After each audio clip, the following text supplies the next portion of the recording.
Hello everyone, welcome to Dynamic Study. So this is your previous year question series for electronic science students and आज हम कर रहे हैं जून 2019 के जो क्वेश्चन पेपर के जो क्वेश्चन हैं उसके हम क्लास 6 कर रहे हैं हम ओके। सो स्टार्ट करते हैं हम हमारे फर्स्ट क्वेश्चन से। हमारा फर्स्ट क्वेश्चन है what is the speed of satellite moving in an elliptical orbit at perigee and apogee. So इसमें क्या बोला गया है कि जो अगर कोई हमारी सैटेलाइट है वो एक एलिप्टिकल ऑर्बिट में मूव कर रही है तो परीजी और अपोजी पे उसकी जो स्पीड होगी वो कैसी होगी। तो ऑप्शन हमारे हैं, फर्स्ट ऑप्शन हमारे पास है कांस्टेंट होगी हमारे बोथ पोजीशंस पे, सेकंड है हाईएस्ट होगी परीजी पे एंड लोएस्ट होगी अपोजी पे, थर्ड है लोएस्ट होगी परीजी पे एंड हाईएस्ट होगी अपोजी पे, and fourth is highest at both positions. तो इसका जो करेक्ट आंसर जो होगा वो क्या होगा, that is option B, that is perigee पे ये जो होगी वो हाईएस्ट होगी एंड अपोजी जो होगी वहाँ पे हमारी लोएस्ट होगी। तो आपको याद रखनी है कुछ चीज़ें, जैसे सैटेलाइट अगर हमारी एलिप्टिकल ऑर्बिट पे मूव कर रही है तो उसको स्पीड जो होगी वो पेरिजी पे हाईएस्ट होगी एंड अपोजी पे लोएस्ट होगी ओके। एंड एक क्वेश्चन जो मैंने आपको एक और करवाया था कि जो इसकी अपलिंक फ्रिक्वेंसी है वो ज़्यादा होगी as compare to down link okay. So क्यों होती है ये, क्योंकि अगर हम डाउनलिंक की जो फ्रीक्वेंसी है उसको ज़्यादा कर दें तो ये इसमें डिस्टोर्शन हो जाता है, इसलिए इसको रिमूव करने के लिए हम अपलिंक की जो फ्रीक्वेंसी होगी, डैमेज जो है उसको रोकने के लिए अपलिंक की फ्रीक्वेंसी जो है वो ज़्यादा करते हैं as compare to downlink okay. So next question is,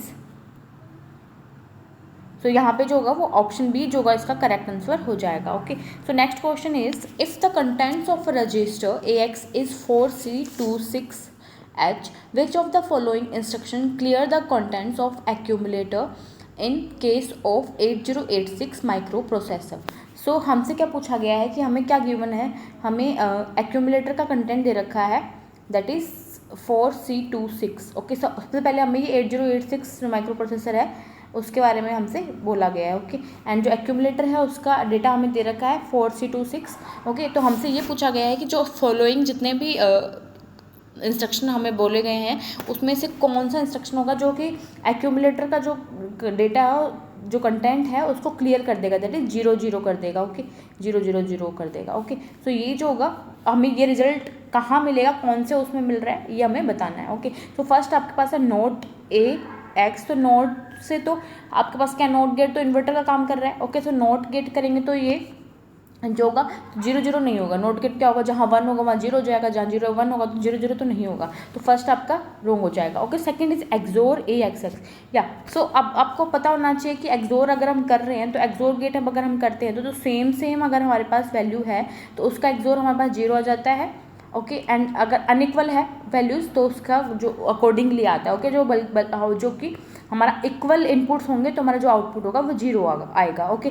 सो सी हमारे पास एक्सोर AX दे रखा है तो AX जो है 4C26 गिवन है। तो 4C26 को हम बाइनरी में लिखेंगे तो किस तरीके से लिखेंगे, सो 6 को हम लिखेंगे 0110, 2 को हम 0010 लिखेंगे, C को हम 1100 लिखेंगे एंड 4 को हम 0100 लिखेंगे ओके। सो अगर हम इसी टर्म के साथ एक्सोर करते हैं तो हमारे पास क्या आ जाएगा 0 ओके। बिकॉज हम अगर एक इक्वल इनपुट्स का हम एक्सोर करते हैं तो हमारा जो आउटपुट होगा वो 0 होगा। तो फर्स्ट तो आपके पास एक्सोर आ जाएगा, ये ट्रू हो जाएगा okay. Second next is XOR से हमारा जो कंटेंट है वो क्लियर हो जाएगा एक्यूमुलेटर का। नेक्स्ट आपके पास सब AX, तो सब AX में भी हमारा क्या होगा कि अगर हम सेम वैल्यू को सब्ट्रैक्ट करते हैं तो क्या होगा, हमारा जो वैल्यू आएगी वो 0 आएगी ओके। तो सब्ट्रैक्ट में भी हमारा जो कंटेंट है एक्यूमुलेटर का वो क्लियर हो जाएगा, तो C भी हमारा ट्रू है ओके। नेक्स्ट है हमारे पास नेगेशन AX, तो नेगेशन AX जो है वो सिंपली एक वंस कॉम्प्लीमेंट का काम करता है, 0 को 1 कर देता है, 1 को 0 कर देता है, अदरवाइज और कुछ नहीं है ये ओके। सो इसलिए नेगेशन में भी हम इसमें हमारा जो कंटेंट है वो क्लियर नहीं होगा okay. So B and C जो होगा वो इसका करेक्ट आंसर हो जाएगा, दैट इज सेकंड ऑप्शन जो होगा वो करेक्ट हो जाएगा okay. Next question is the transfer function of an electrical low pass RC network are. So options में हमें गिवन है एंड हमें ये बोला गया है कि electrical low pass RC network का ट्रांसफर फंक्शन हमें फाइंड आउट करना है। तो हमें पता है कि लो पास फिल्टर जो है उसका डायग्राम क्या होता है, R is followed by C that is capacitor okay. And this is the V naught that is output voltage and this is the input voltage. Okay, so अगर हमें ट्रांसफर फंक्शन निकालना है तो ट्रांसफर फंक्शन का formula हमारे पास क्या होता है, Laplace transform of input signal and Laplace transform of Laplace transform output upon में Laplace transform of input.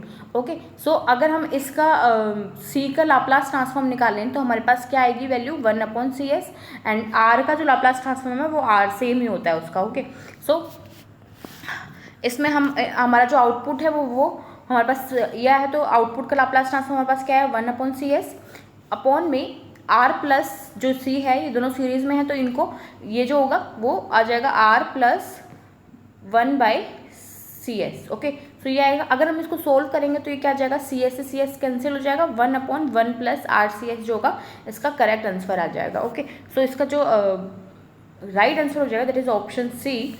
Okay, so मैं यहाँ पे आपको लो पास फिल्टर जो है उसका डायग्राम बना देती हूँ.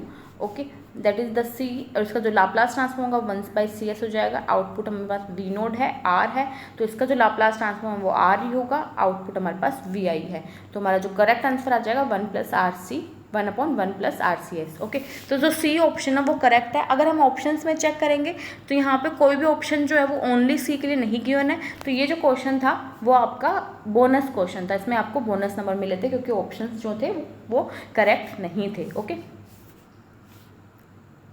next question is, an SCR is connected across 200 volt battery through 0.2H inductance. If the latching current in the circuit is 3 milliampere, what is the minimum width of the gate pulse required to be properly turned on the SCR? So हमसे पूछा क्या गया है कि एक SCR है जिसमें हमें जो बैटरी लगाई हुई है 200 वोल्ट की है, एंड इंडक्टेंस हमें गिवन है 0.2H, लैचिंग करंट हमें गिवन है 3 मिलीएम्पियर. ओके, तो हमें जो है एक SCR को प्रॉपरली टर्न ऑन होने के लिए कितने विड्थ की गेट पल्स रिक्वायर होगी वो हमें पूछिए, विड्थ पूछिए उस गेट पल्स की कितने विड्थ की गेट पल्स जो है हमें रिक्वायर्ड होगी. तो सी अगर हम SCR की बात करें तो SCR में 2 PN जंक्शंस जो हैं वो कंजिक्यूटिव ऐड होते हैं. ओके, एंड अगर हम इसमें फॉरवर्ड बायस कनेक्ट करें एंड उस फॉरवर्ड बायस को हम इंक्रीज़ करें तो क्या होगा कि हमारा J1 जो होगा वो फॉरवर्ड बायस हो जाएगा, एंड J3 फॉरवर्ड बायस होगा, और J2 जो होगा वो रिवर्स बायस में हो जाएगा. ओके, सो जो कि मतलब फॉरवर्ड ब्लॉकिंग मोड में होगा, जो कि SCR यहाँ पे क्या होगा आपका ऑफ होगा. ओके, इसको टर्न ऑन करने के लिए हमारा J2 है जो वो भी फॉरवर्ड बायस में होना चाहिए. सो इसको फॉरवर्ड बायस में कन्वर्ट करने के लिए हम क्या करते हैं, गेट पल्स अप्लाई करते हैं. ओके, तो इस गेट पल्स की जो विड्थ है हमसे वो पूछी गई है. ओके, सो हम क्या करेंगे कि हमें वोल्टेज का जो फॉर्मूला होता है आपके पास V = L di/dt. ओके, सो इसको हम सॉल्व करेंगे. L हमें गिवन है, V हमें गिवन है, I करंट हमें गिवन है. ओके, सो इसको सॉल्व करेंगे. मैं इसको इरेज कर रही हूँ पहले. ओके, सो सी अब इसको हम सॉल्व करेंगे. V = L di/dt. तो आपके पास V की वैल्यू जो है वो कितनी है 200. Okay, so 200. Okay, and L जो है वो 0.2 है आपके पास, एंड I की जो है वो 3 मिलीएम्पियर है वैल्यू, एंड अपॉन में dt. हम इसको इंटीग्रेशन में कन्वर्ट करेंगे तो आपका जो फॉर्मूला मतलब जो आपके पास वैल्यू आ जाएगी 0.2 अपॉन में 200 मल्टीप्लाई में 3 मिलीएम्पियर. जब हम इसको सोल्व करेंगे तो हमारे पास करेक्ट आंसर आ जाएगा 0.003 मिली सेकेंड. ओके, तो इसका जो t की वैल्यू आपके पास कितनी आ जाएगी 0.003 milli second, that is 3 micro second जो होगा इसका करेक्ट आंसर हो जाएगा. ओके, सो ऑप्शन जो थर्ड है वो आपका करेक्ट हो जाएगा यहाँ पे.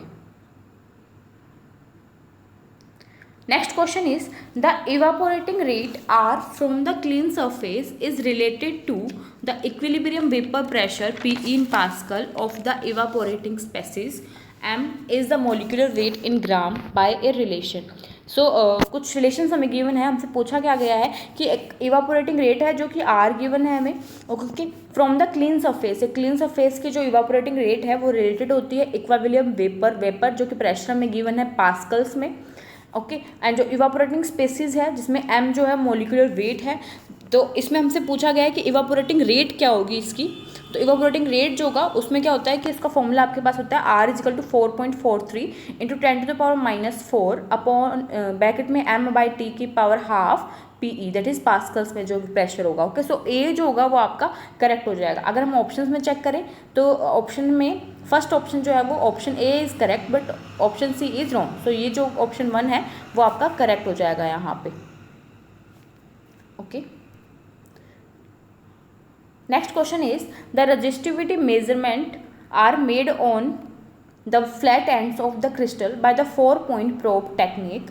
The current J is passed through the outer probes and voltage is measured between the inner probes. If S is the probe spacing in centimeter, the measured resistance is converted to resistivity using the formula. So question में क्या बोला गया है कि अगर हमें resistivity measurement करनी है किसी भी फ्लैट एंड की क्रिस्टल के किसी भी फ्लैट एंड से, तो वो किससे मेजर करेंगे हम 4-point प्रोब टेक्निक से हम उसको मेजर करेंगे रेजिस्टिविटी को, जिसमें क्या होता है कि करंट जो है वो पास हो रही है आउटर प्रोब से एंड जो वोल्टेज है वो मेजर हो रही है between the inner probes. Okay, तो एस जो है कैपिटल एस वो है वो प्रोब स्पेसिंग गिवन है हमें सेंटीमीटर में।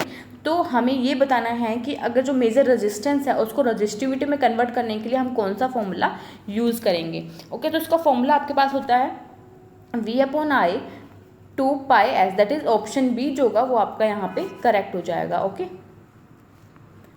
मैं इसको V/I 2πs, that is option B आपका यहाँ करेक्ट हो जाएगा। Okay,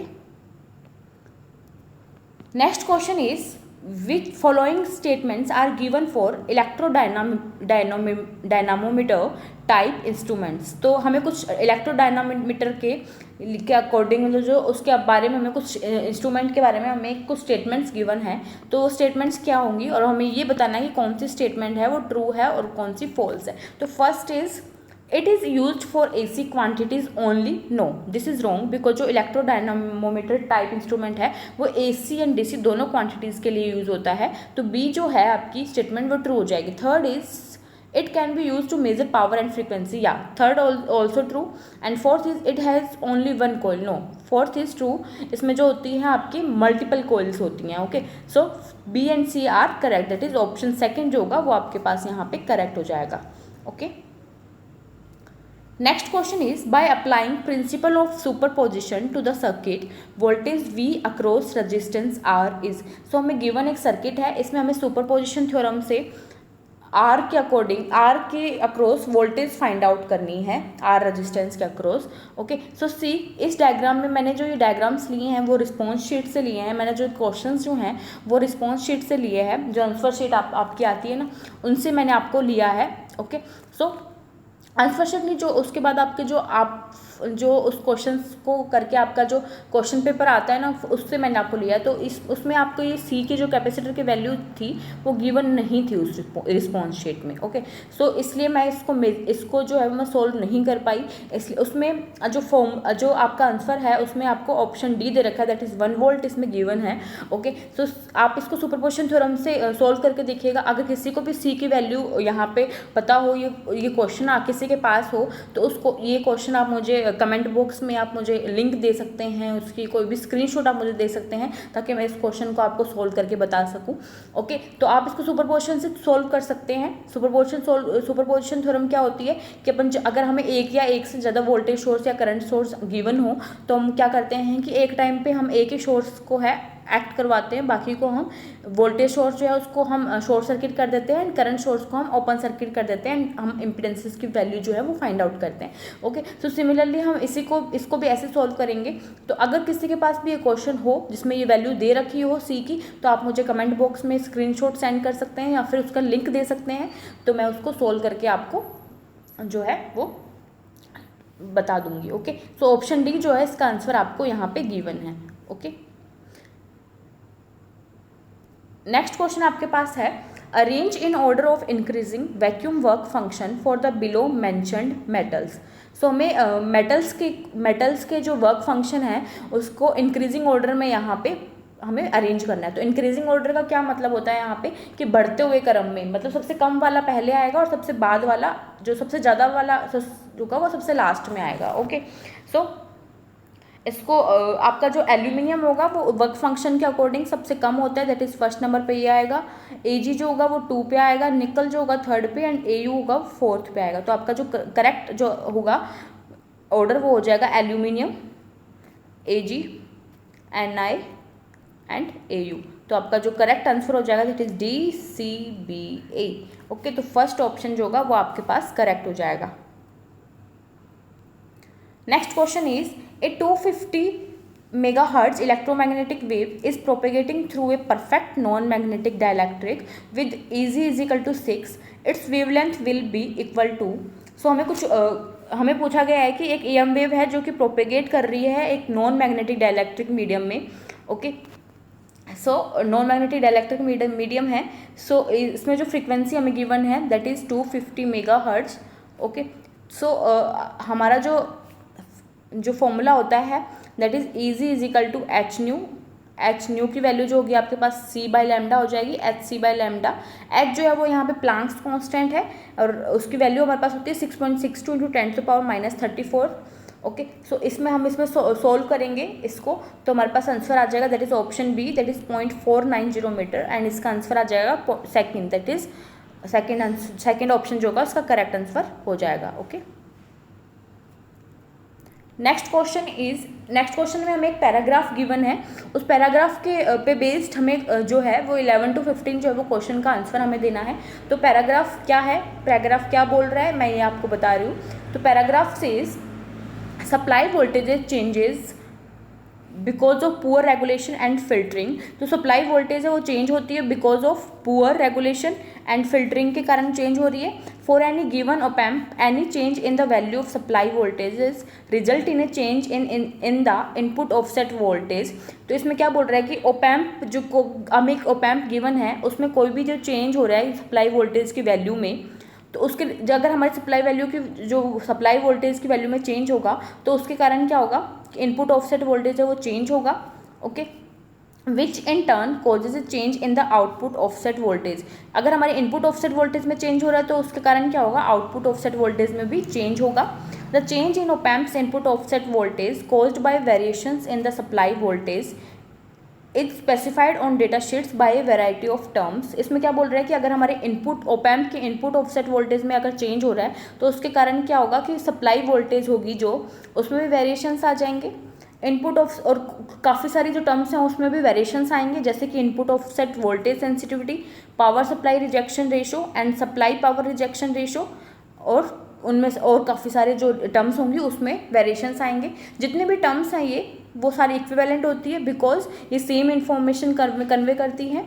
op amp can work age difference amplifier. तो ओप एम्प जो होगा वो डिफरेंस एम्पलीफायर की तरह वर्क कर सकता है और can be effectively used with feedback के साथ इफेक्टिवली हम इसको यूज़ कर सकते हैं काफ़ी सारी एप्लीकेशंस के लिए। ओके, तो इस पैराग्राफ पे बेस आपको नेक्स्ट 5 क्वेश्चंस के आंसर देने हैं।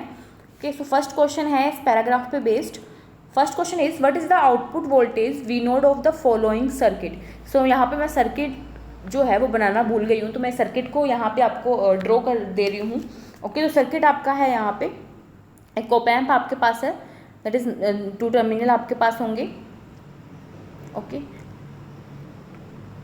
दैट इज VA एंड जो ये रजिस्टर की वैल्यू आपके पास 20K है।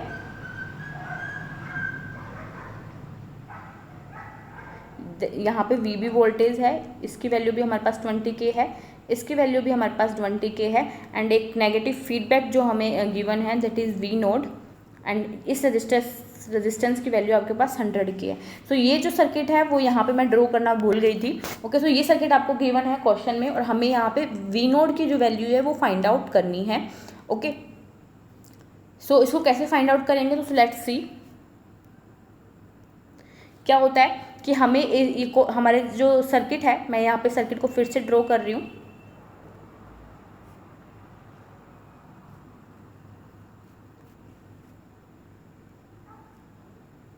ओके, सो ये V है, VB है, दोनों की वैल्यू 20K है, यहाँ पे 100K है and this is the 20K। Okay, and यहाँ पे जो वोल्टेज है V नोड है। ओके, सो इस ओप एम्प को हम किस तरीके से सोल्व करते हैं, हम वर्चुअल शॉर्ट सर्किट कंडीशन से इसको सोल्व करते हैं। तो वर्चुअल शॉर्ट सर्किट के अकॉर्डिंग क्या होता है, जो V1 वोल्टेज एंड जो V2 वोल्टेज है वो हमारी इक्वल होती है।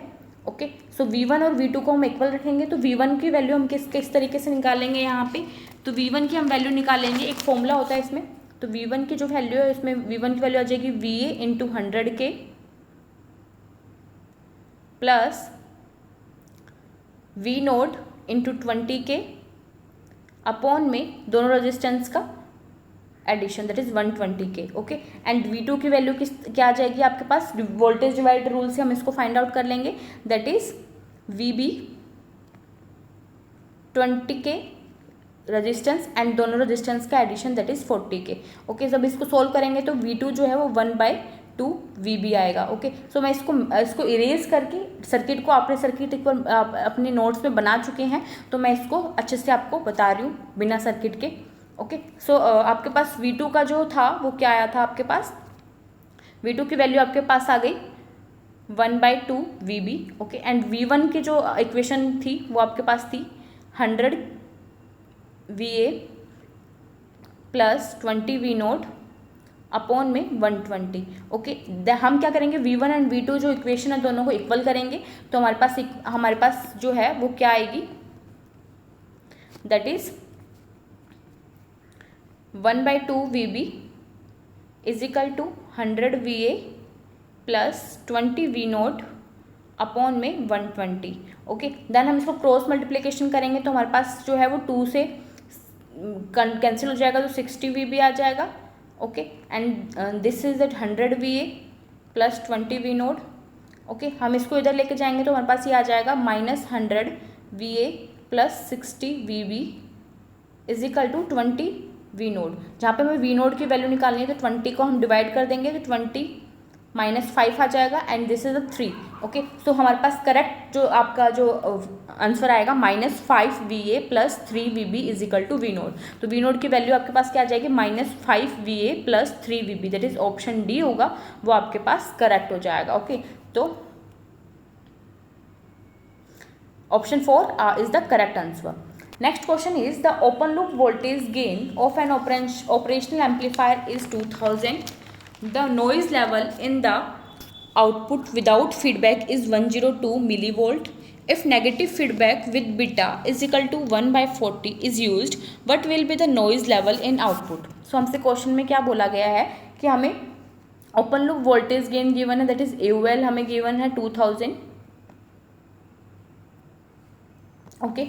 नॉइज लेवल हमें गिवन है ओपन लूप का, नॉइज लेवल हमें गिवन है 102 millivolt without feedback. Okay. And beta हमें गिवन है 1/40 एंड हमें निकालना है नॉइज लेवल, जो आउटपुट पे जो नॉइज लेवल आएगा वो हमें फाइंड आउट करना है। सो सी हम इसका फॉर्मूला क्या होता है हमारे पास नॉइज लेवल का आउटपुट पे, दैट इज नॉइज लेवल जो ओपन लूप का हमें नॉइज लेवल गिवन है वो 1 plus AOL that is open loop gain beta. ये फॉर्मूला आपके पास नॉइज लेवल का होता है आउटपुट में, दैट इज नॉइज लेवल की वैल्यू हमें दे रखी है 102 मिली, दैट इज 10⁻³ हो जाएगा। 1 प्लस 2000 इंटू 1/40। जब हम इसको सोल्व करेंगे तो हमारे पास करेक्ट आंसर आ जाएगा, दैट इज 2 मिलीवोल्ट। आप इसकी कैलकुलेट कर लीजिएगा, आपके पास करेक्ट आंसर आ जाएगा, that is option B, that is 2 millivolt. Okay.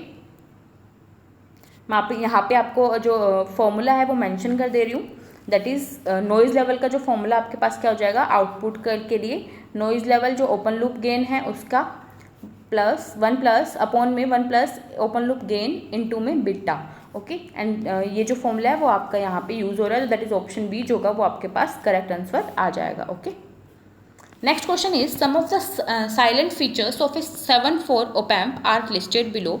तो हमें एक 741 IC ऑपरेशनल IC जो है उसके कुछ फीचर्स गिवन है और हमें ये बताना है कि कौन सा फीचर जो है वो करेक्ट है और कौन सा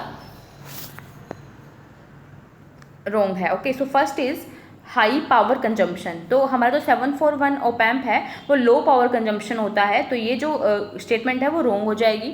second is external frequency compensation. So हमारा जो 741 IC जो है वो किसी भी टाइप की कंपनसेशन नहीं देती। वो हमारा जो PLL जो है फेज लॉक लूप जो है वो हमारा कंपनसेशन देता है, ये किसी भी टाइप का फ्रीक्वेंसी कंपनसेशन नहीं देता है। थर्ड इज नो लैचअप, या दिस इज ट्रू, इसमें कोई भी लैचअप कंडीशन नहीं होती है। एंड जो नल कैपेबिलिटी का ऑफसेट इसमें हमारा ओपैम्प में होता है, क्योंकि ऑफसेट जो होता है वो 0 होता है। तो C एंड D जो होगा वो करेक्ट हो जाएगा आपके पास। Okay, so that is option second, both A and B are wrong while C and D are correct. That is option second जो होगा वो आपके पास करेक्ट हो जाएगा। Okay, next question is the ideal value of supply voltage rejection ratio of an opamp is. So हमसे क्या बोला गया है कि एक सप्लाई वोल्टेज रिजेक्शन रेशियो की आइडियल वैल्यू ओपैम्प के लिए क्या होगी। सो आपकी कुछ ओपैम्प की कुछ टर्म्स होती हैं जो आपको याद रखनी है। That is common mode rejection ratio, जो कि वो आपकी इनफाइनाइट होती है। एंड प्रैक्टिकली ये dB में डेसिबल्स में हम इसको मेजर करते हैं। इनपुट इम्पिडेंस जो होगा वो भी इनफाइनाइट होता है, प्रैक्टिकली हम इसको मेगा ओम में करते हैं। आउटपुट इम्पिडेंस होता है वो आपका 0 होता है। एंड प्रैक्टिकली 50 to 100 जो है, सॉरी 50 to 75 होता है, ये 50 to 75 ओम जो है इसका प्रैक्टिकली जो आउटपुट इम्पिडेंस होता है। ओके, एंड बैंडविड्थ होती है। कुछ कुछ टर्म्स हैं जो आपको याद रखनी है ओपैम्प की। ओके, सो एक होता है आपके पास power supply rejection ratio, that is PSRR, तो वो आपके पास 0 होता है। तो power supply rejection ratio and supply voltage rejection ratio जो है वो सेम है जो आपको पैराग्राफ में दे रखी है, बिकॉज ये सेम जो इन्फॉर्मेशन कन्वे कर रहे हैं। तो ये आपको ये जो लाइन है वो मैं आपको पैराग्राफ में पैराग्राफ में दी हुई है, तो आपको इसलिए पैराग्राफ रीड करना होता है क्योंकि उस पर बेस्ड ये क्वेश्चन आपके होते हैं। तो अगर आपके पास पावर सप्लाई रिजेक्शन रेशियो 0 होगा तो सप्लाई वोल्टेज रिजेक्शन भी 0 होगा। दैट इज ऑप्शन ए जो होगा वो आपके पास करेक्ट हो जाएगा। Okay, next and last question is which of the following factors affect values of input offset voltage, input bias current and input offset current। सो इसमें क्या बोला है कि कौन से फैक्टर्स जो हैं वो input offset voltage, input bias current and input offset current को अफेक्ट करते हैं। तो फर्स्ट है change in input impedance, no, जो इनपुट इम्पिडेंस में चेंज कोई भी मतलब नहीं इसमें अफेक्ट कर रहा है। चेंज इन टेम्परेचर नहीं करेगा, चेंज इन सप्लाई वोल्टेजेस नहीं करेगा, change in both temperature and supply, या this is true, temperature and supply voltage में जो दोनों में चेंज हो रहा है तब जाके ये इन तीनों टर्म्स में अफेक्ट करेगा। तो इसका राइट आंसर हो जाएगा that is option 4, option D जो होगा वो आपके पास करेक्ट हो जाएगा। ओके, सो दैट्स इट, आज की वीडियो में इतना ही। आपके जो इस 2019 जून 2019 के हैं वो आपके ओनली 10 क्वेश्चंस जो हैं वो बाकी हैं। ओके, सो जो कि मैं आपके नेक्स्ट वीडियो में कवर कर दूंगी। उसके बाद मैं आपको दिसंबर 2019 का जो एग्ज़ाम जो है 2019 का दिसंबर का जो क्वेश्चन पेपर है वो मैं उसकी वीडियो जो मैं आपके लिए लेकर आऊँगी। ओके, सो आप अपनी जो स्टडी है वो इसी तरीके से कंटिन्यू रखिए। आपका जो एग्ज़ाम है उसके लिए शायद रीशेड्यूल हो या फिर अगर एडमिट कार्ड आ भी जाए तो आपको कोई प्रॉब्लम ना हो उसके लिए। Okay, so thank you, keep on watching, keep on learning।